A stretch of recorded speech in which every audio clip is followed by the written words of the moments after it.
Hello, Internet, I'm Hugo. And I am Jake. And this is Unpopular Culture, and today we're actually looking at the Sherlock Christmas special. We haven't touched on Sherlock yet, but we're big fans, and it's just not been in season after we have started Unpop. But I guess we figured this is a good place to jump off. So if you haven't seen seasons 1 through 3 of Sherlock, you shouldn't watch this. You should go watch seasons 1 through 3 of Sherlock on Netflix or wherever, and then come on back. Yes, also this review is going to be filled with spoilers, so if you don't want any spoilers for the Sherlock Christmas special, definitely don't watch this beyond this point. More like a New Year's special, though, isn't it? Yeah, it's Christmassy, New Year's, whatever. It's all kind of Didn't want to mixed compete in. with Doctor Who. Anyways, it was really, really cool. I think most of it was because we haven't seen Sherlock in a long time. Yeah, it did some neat things. I liked the idea, and I liked a lot of the execution. However, I did think it had problems. Now, if you don't know, this episode was basically the Victorian episode. They were taking Sherlock back to the 1800s, where he was originally as he was written. We had been led to believe up until this point that this was going to be a standalone episode, that it had absolutely nothing to do with the plot of Sherlock as we know it. However, as you know if you watch our Doctor Who reviews, Steven Moffat is a dirty fucking liar. And once again, he has lied. And this, in fact, did take place in the normal Sherlock universe. It was just within Sherlock's sort of mind palace, and he was playing out scenarios. It's a bridge between the season finale of 3, which happened, 2 years ago? Something like that. 1.5 years, too. It's been so long. It's been a long time, and it will serve as a bridge between then and then the new series that's going to pop up, which I assume is still 3 episodes. At first, it's unnoticeable, but they give you clues along the way. Like, Sherlock says things weird that people don't understand. Yeah. He says data. That was the first time. Here's the thing, though. That's the first one I really noticed as far as a hint goes, that this was weird, and it was a very obvious hint. I wish they would have been a little subtler about it, because Sherlock's brother, who, if you don't know in the books, is very fat, but on the show, because it's modern, he's not. They brought him in, and they gave... it's Mark Gatiss, by the way, who... He's hilarious. If you watch our Doctor Who reviews, you know he's done a lot of stuff for Doctor Who. He writes some episodes, and he also did that in Adventure in Space and Time, which was very good. He was in this, and he gave the first clue that this was all in Sherlock's head with that whole virus thing. But the minute he said that, I was like, oh, okay.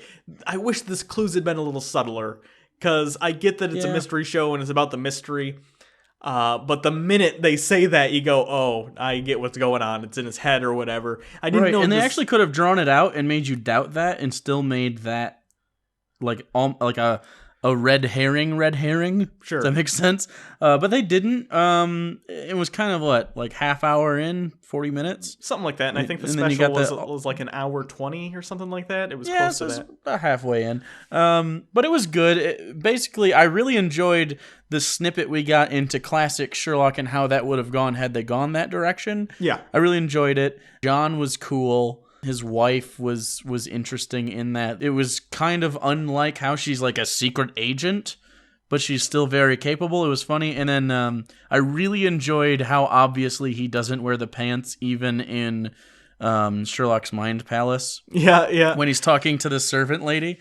My issue was that I wish they had changed it a little more, because I was under the impression that this was going to be played a little bit more like classic Sherlock 2. Like, I wanted to see Benedict Cumberbatch play Sherlock a little bit closer to how he is in the books. And I enjoy Sherlock. I love Benedict Cumberbatch in the role. I think he does some cool stuff with it. But it is, in a lot of ways, different than how it's presented before he was a thing. Sure. Right. And they did play with it a little bit, where certainly he's not as abrasive, because that just wouldn't have flown in Victorian society, so he's a little more restrained, even though he is still kind of a jerk. But I kind of wanted to see him play it a little more like those classic Sherlock actors. Where he's almost like the teacher. Yeah, teaching the student that is Watson. And he's definitely always been dismissive, but he was still kind of a little too much of a jerk here, almost intentionally. And I like that in the character. It's just a little out of place in this situation. I think it's just because they couldn't go full classic Sherlock because it actually wasn't. Yeah, you know what I mean? So I think because they promised it was a standalone classic Sherlock episode, and then it didn't end up being, I don't know, they couldn't really take a big old full bite of classic Sherlock like I'm a lot of us wanted. And although that's not what we got, I like the snippet that we did, and I liked that they discussed the Moriarty death. The hint that I got from the end of this is that I think Moriarty is actually dead, because they do discuss it when they sort of go back to the present day near the very end. And I think it was Martin Freeman, Watson, says to him, "So is Moriarty alive?" And Sherlock even says, "No, of course he's not alive." And that was the conclusion he had drawn from going through this 100-year-old case. Right. And he said, "But I do know what he's going to do next," which makes me think next season is definitely going to open up with sort of a Moriarty. Even though he is dead, he set up basically traps and crimes that were going to happen on a timer somehow, and now Sherlock is going to have to fix these crimes even though Moriarty is dead, and that's kind of interesting. There was one episode where they had to solve a bunch of Moriarty crimes. Yeah. And that was a really, really cool episode, and so I hope we get another one of those before... Obviously, Moriarty's not even... He's only one time in the books, right? I think he only shows up like once, maybe twice. I don't really remember, but he wasn't like written. He wasn't as the arch nemesis. He's not the Joker to Sherlock. No, he's become that obviously since then because of the movies, and once Sherlock went into the public domain and stuff, and others have written stories after too, where Moriarty has become the de facto villain, but really he wasn't as such in the originals. So the problems I had were pretty much simply the problems that the third season of Sherlock also had, which was it took a little bit of the focus off of the mysteries and focused much more on the characters. Now, I do like the characters, and I want there to be focus on them, because as this is that sort of show and the actors are very good, it's nice to see stuff happening to Sherlock and how he's thinking, and Watson. And I think they do that because Martin Freeman is so fucking phenomenal. I think so too. He's incredible at playing a character that, like, a thoughtful character. He's so good at it. No, they're definitely good. It's just that it seems like the entire premise of Sherlock, which is the mysteries, have gone on the back burner so we can see how Sherlock is changing as a character and how their friendship is going as friends. And I understand that you need that there. That's part of Sherlock too. At least it has become that through the various movies and shows and stuff over time. Right. But at the heart, it still needs to be about the mystery of the week. And I don't want it to be a procedural, but it seems like they've been de-emphasizing that, and the mystery is an afterthought and a backdrop to their sort of character drama, which can be okay every once in a while, but especially in this, I expected, because it was a standalone, we're going to get a really good mystery story, and I didn't think it was a very good mystery story. Nah, it wasn't. It was basically Sherlock investigates through his own knowledge of the case, because he can do that because he's brilliant in his mind palace. This ancient case where someone basically faked their own death, similar to Moriarty, and shot themselves in the head, and it's the twin bride thing, and basically it's just women wanting the right to vote. It didn't seem like a very good twist or a very clever one. It just seemed like, that's kind of where we were headed. It was just a fake. It felt like Steven Moffat, because again, Steven Moffat does this stuff too, and again, we just got done complaining about him on Doctor Who and the season finale there. He likes to talk about stuff sometimes, and I think here he wanted to have like a feminist message, which alright, fine, but like, you have to write things in a way where it doesn't feel shoved in, and this felt like the most shoved in message ever. Like, it was like, and also it's like a weird feminist message that like, doesn't necessarily apply today, like, women should have the right to vote.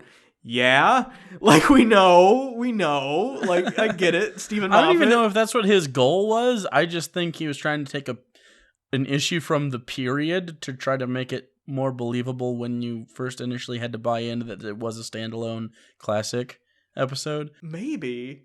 It just came off as strange. It was. It didn't nearly have the punch that a normal mystery does, but at the same time, I think he was clearly more focused on the reveal that it wasn't actually a period piece. Yeah. And can I just say, too, I know we said it was done fairly well, but the sets and everything, how they turned the apartment into the Victorian version of 221B Baker Street, and the street itself. We saw the morgue. That was all done beautifully. All the set design, all the design of the clothing they were wearing was all perfect. That was, I'd say, all beautiful. The acting, most of the dialogue, especially between anyone that Cumberbatch is involved with, and Freeman did a fantastic job. Like, even Lestrade was funny in this one. Yeah. Which he's usually kind of just the punching bag, but he actually kind of had some funny moments, which was a good change of pace. I know you mentioned it at the beginning, but I really, really liked the Mycroft interaction where they were betting on when he was going to die from overeating. And it was really, really funny. Yeah, that's something Moffat's good at. Sometimes his dialogue, he can do funny, quippy dialogue, Yeah. which you can argue people get sick of the quippiness of it, kind of like a Joss Whedon type situation, but I enjoy it, so maybe that's my guilty pleasure. I don't know. I did like that we got another little bit of the guy who plays Moriarty. The actor's name I'm forgetting, but he was really good in the Mind Palace version on the precipice of the waterfall and all that stuff. And I also liked how they teased at the waterfall. It was self-referential in the exact opposite, and it was like a nod to the audience in the exact opposite way that, like, spoilers, the chessboard in The Force Awakens was. Yeah, I get it. Some people complained about the waterfall and how it looked kind of cheap, but like, yeah, what do you expect? That was the point that I think it was supposed to kind of, at that point you knew it was in his head. It was supposed to be a little funny. Yeah, I thought it was fine. I liked the change to that interaction too, because obviously if you've read the book, and that's the Reichenbach Fall. I'm sorry for butchering that pronunciation. I believe it's German. But I like that they changed it, how Watson showed up and basically saved Sherlock instead of the normal way it goes, which is they both fall to their deaths. Of course, that happened on the show, too, when Sherlock jumped off the building. That was the modern interpretation. But I did like this interpretation of the classic one where Watson shows up and saves him, because I think at the end of the day, the reason that Sherlock can beat Moriarty isn't because he's smarter, because he might not be smarter than Moriarty. I think the reason Sherlock wins out is because he has a friend. And that's the difference between him and Moriarty. He has allies. Right, and that's clearly the message that they were driving home with this specifically, and I think that's kind of why they built the John Sherlock thing so much in season 3. Yeah, is to kind of show that this is his trump card. He has someone he can count on who's not as intellectually brilliant, but is socially brilliant. Through season 1 and 2, you saw that, but they never really talked about it very much. Yeah, and then season 3, I think I agree with you. They went a little heavy with it. And I would have liked more mysteries. But I think since we're over that hump, we can go back on to mystery of the week sort of thing, even though they don't do weekly. And just really, really get some good mysteries going with these strong characters that we've built. Hopefully. I hope so. It's going to be a while, though. I mean, as you know, if you watch Sherlock, it's always a long wait. I don't even think they're filming season 4 until the end of 2016, and it's not coming out until early 2017, so that saddens me. Yeah, well, maybe they'll do another Christmas special next year at the end of the year in 2016, or this year, sorry, and then the new season will start, and we'll kind of get 4 episodes next year. So 4 episodes a year is the minimum that I ever want from Sherlock, just because they're so good. God, I wish they could do it more, but at the same time, I also recognize that if they did do it more, it would probably suffer for it. Exactly. So four is kind of my minimum and maximum. Yeah, sure. I don't think I would want more necessarily, even though I could consume it easily.